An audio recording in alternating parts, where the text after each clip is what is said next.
जब ठोकन के बारी आवे हाउ खड़ा ना होए। कौन चीज खड़ा करना चाहते रू? हाथा के लाड़ ना घोड़े का लाड़ ना गधा का लाड़ तारा बहु। हेलो दोस्त, स्वागत है आपका अपना चैनल अंकित ऑफिशियल में। तो कैसे हैं आप सभी? आशा करते हैं ठीक होंगे। तो चलिए मैं फिर से लेके आ गया हूँ एक वीडियो जो कि रोस्ट वीडियो है क्रेजी नंबर 1 चैनल से। और वीडियो का टाइटल है मारे सैया कच्चा कच। तो चलिए देखते हैं वीडियो कैसा रहता है। वीडियो तो फनी तो होने वाला है, तो देखते हैं वीडियो। और चलिए मेरा चैनल को सब्सक्राइब कर देना और लाइक कर देना। चलिए स्टार्ट करते हैं वीडियो और देखते हैं एंड में बात करेंगे कैसा लगा वीडियो, नहीं लगा, क्या था नहीं था। तो चलिए स्टार्ट करते हैं आज का वीडियो। गेट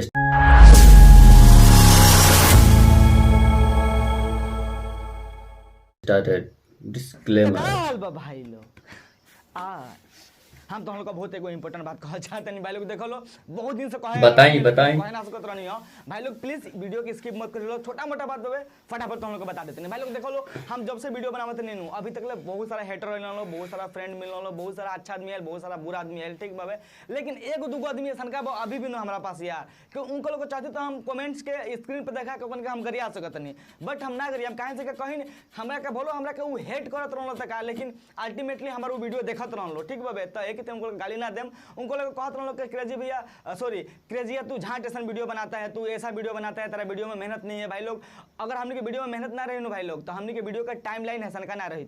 नीचे में देखो लो इतना मेहनत करने के बाद एगो वीडियो हमने के क्रिएट होला। ऑलमोस्ट 6 से 7 आवर्स हमने के एगो वीडियो में मतलब बनावे में लग जाला। स्क्रिप्ट लिखे में कम से कम 1 से 1.5 घंटा 2 घंटा लगला, प्लस शूट करे में 1-2 घंटा, ओकरा बाद एडिटिंग करे में ऑलमोस्ट 4 से 5 घंटा लग जाला। ऑलमोस्ट मतलब 6-7 घंटा 8 घंटा हमने के एगो वीडियो बनावे में लग जाला। इतना एफर्ट और इतना मेहनत करने के बाद तब जाके एगो वीडियो क्रिएट होला। तो भाई लोग देखो लो जे हमरा के प्यार करते हुए, जे हमरा का सपोर्ट करते हुए, उनको लोग तो यार दिल से थैंक्स। और दिल से थैंक्स क्या यार, मतलब पूरा हमारे शरीर के हर एक अंग से थैंक्स, हमारे फेफड़ा से थैंक्स। और जौन आदमी हमरा के एक दूगो बानल लो नाम ना धरम हमरा कमेंट करते रहो, उनको सब बस हम यही कहते हैं भाई लोग गाना मारावलो।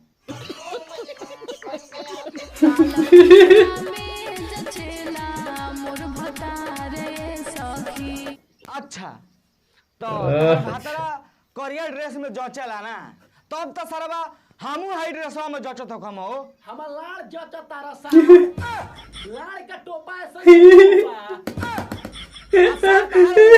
सुअर के गाने सन बावे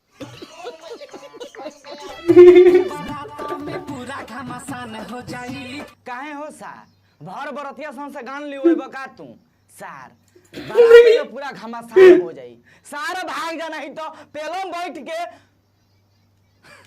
भगवान के जब जादो जी चलावे लगे फाटा मुहला सुनसान हो जाई। मुहाला सुनसान हो जाई। सार तहार गोनिया हम कूद के पेल देम नु तो तार गोनिया भोभाड़ हो जाई।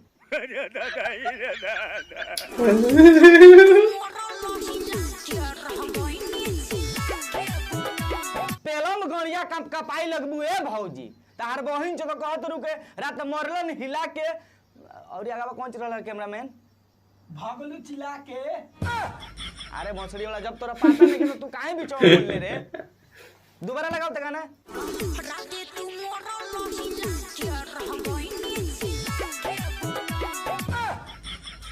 ए भौजी शुगर मनावो, शुगर मनावो के तारा भातरा का जगह पर हम ना रहूंगी। अगर हम रहती ओकर जगह पर नु तो हम चिल्लाहू का मौका ना देले रहती। तारे बहन जी तो पेल के लारे पर टांग ले रहती, ओकरा बाद ना कहतू नु के रात मरवे हिला के तो रह गई चिल्ला के करे बहन चोदलो गाना गावत रहे। सरवा कैमरामैन ई कौन गाना है रे? हमर झाट के बार ह सरवा गाना गाना है लेकिन अश्लील गाना बनू। एकरा का झाट के बारे थोड़ा ना कहल जाला, एकरा का बू सॉरी भाई लोग यार कबो लिखल जाला। 2 सेकंड लगा दो सरवा नहीं तो माई बन के याद है। काम पर से आइल बानी रानी होता काइल बानी करे द तू हमरा के आराम करब। सारा काम को क्या कर मुठ मार के नहीं होइला के हैरान लागल बा तहारा। सारा आराम करिहन भाग तो उठ काटी काटी काटी। एक कैमरा में जो हमारा घर जो तो आजा के गोदाम लेके आओ तो सारे दाव नहीं के हसुआ बा सरवा हंसुआ से पोछा जाई। कौन ची कटबे रे? भौजी के अगिला और कौन ची काटम?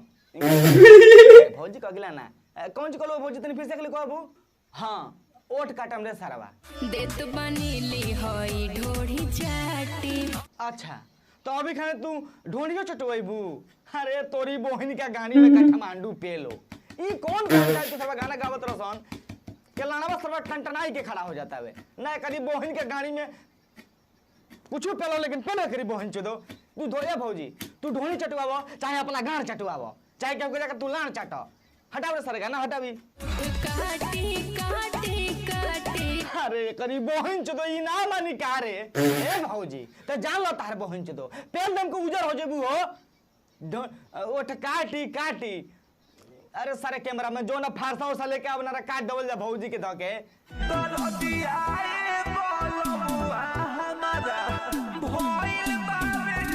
पेल दे हमके तारे पहुंच तो लगबू का पे बुझाई जब तू रात भर में रहबू अपन भैया सॉरी अपन भातरा से तो कमरिया ना आगोनिया दुखराई तारे पहुंच दो लगबू ना चिया रे तारे पहुंच दो माथा गरम बा बस सुबह रही से हमार तू लहावा तक तोरा साथ दूसरा वीडियो लगाओ। धीरे धीरे कोला ए यारब ना तो भतरा हमर जाग जाई हो। बुझलो लोग ना भौजी के बतिया ना बुझलो बोला हम बताबो त नहीं यार देख लो एकरे कह देला बताई सॉरी एगो मोबाइल में दूगो सिम ठीक बाबे भौजी कहते कि धीरे धीरे भुला गने करी बहन के पूछ दो भौजी के ई कहना कि धीरे धीरे कलो इयरो नहीं तो भतरा जाग जाई हो। ए भौजी तू धीरे धीरे करवाबो चाहे तू करवा के फरवा लो अपन अगिला हमारा ओकरा से कोनो दिक्कत नहीं के ठीक बा लेकिन हाई सरवा का माना कर दे हाई सुअर असन मुंह मत बनावो नहीं तो कूद के मुंह में पेल दे गोनिया पर लाना वाली कर जाई। नानी उम्र में सब लड़की पटावी नान्हे उम्र में सब लड़की पटावे ते तार बहन तो भौजी तारा बड़का बाबू के जब उम्र होई तब लड़की आदमी पटाई ना नाने उम्र में पटाई तार बहन चदलो हट बाता सटा के फिर जल्दी हटावे पटा के सटा के जल्दी हटावे ते भौजी तार कहे के का मतलब बा ना हाँ आई वांट टू नो तार कहे के का मतलब बा हम जानना चाहता नहीं कि तार कहे के इहन मतलब बावे कि लड़की का पटा लो छटा लो हटावा मत लालाओ भगवान के चारों ओर घूमल करो आदमी के कह के लड़की लेवल हो तार बहन चोदो ठोकन ठोकन सब कहे सके ना कोई।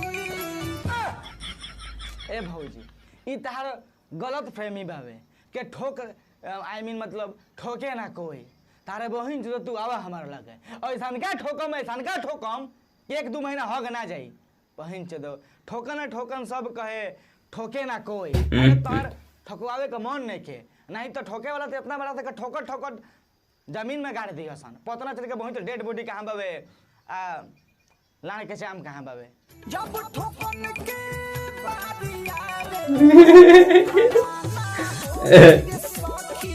अरे करी बहन का गाड़ी में झाट के पकौड़ी पेलो ये कौन गाना हरे सरवा के ठोकन के जब मन करे खड़ा होए ना कौन सी गाना वाला सरवा बार बार भुला जाता नहीं रे कैमरा में तने फिर से लगा तो जब ठोकन के बारी आवे हाउ खड़ा ना होए कौन सी खड़ा करना चाहते रो हाथा के लाड़ ना घोड़ा का लाड़ ना गधा का लाड़ तारा बहन तो बतावा तुम अरे भाई लोग तुम तो बहुत पहले से कहनी कि कुल सब पहलवा असल भौजी है सन एकनी के समझ आलो एकनी के बस इहे चाहिए ठीक बा और कुछ ना चाहिए खड़ा होए ना हाउ खड़ा ना होए अरे तारा बहन तो खड़ा तो इतना बा के सरवा ऊपरा में छाता पे मत छुआ जाओ नीचेवा से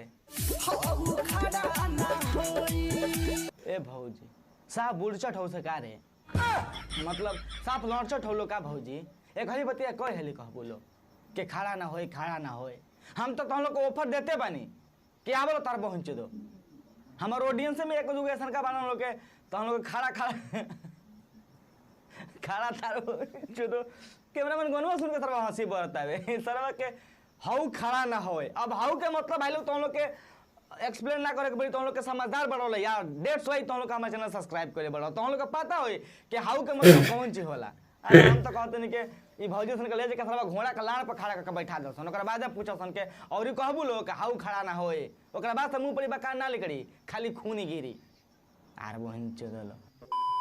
तो बस भाई लोग आज के वक्त यहीं खत्म करते नहीं। आई होप कि तुम लोग वीडियो देख आज का अच्छा लागल है। अगर वीडियो आज के देख तुम लोग अच्छा लागल तो प्लीज यार वीडियो को लाइक कर दियो लो, अच्छा ना लगे वीडियो को डिसलाइक भी कर सकत रहो। और जे अभी तक चैनल को सब्सक्राइब नहीं कर ले चैनल को सब्सक्राइब कर लो या सब्सक्राइब मार लो। और इंस्टाग्राम का हमारे वीडियो के नीचे डिस्क्रिप्शन में लिंक बवे, जाके अगर टाइम मिली तो हम लोग के अगर फ्री हो तो जाके हमरा के इंस्टाग्राम पर फॉलो कर लिया लो और वीडियो को शेयर मार लो या दबा के शेयर मार लो, इतना शेयर कर लो कि सही के गाँव में थोड़ा शेयर आ जाओ सन।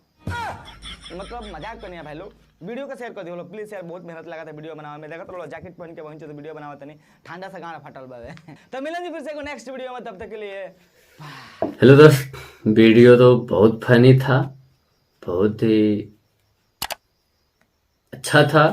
तो आप लोग देख के बताना कैसा था वीडियो। और मुझे तो बहुत अच्छा लगा, क्रेजी भैया का तो वीडियो ही अच्छा रहता है, बहुत ही अच्छा, मन तो करता है देखता ही रह जाऊं। तो चलो चलते हैं, अब मिलेंगे अगले नेक्स्ट वीडियो में, तब तक के लिए हाँ उससे पहले बता दो मेरा चैनल को सब्सक्राइब कर देना और लाइक कर देना भाई, यार मेहनत करते हैं। तो चलो अब मिलते हैं नेक्स्ट वीडियो में।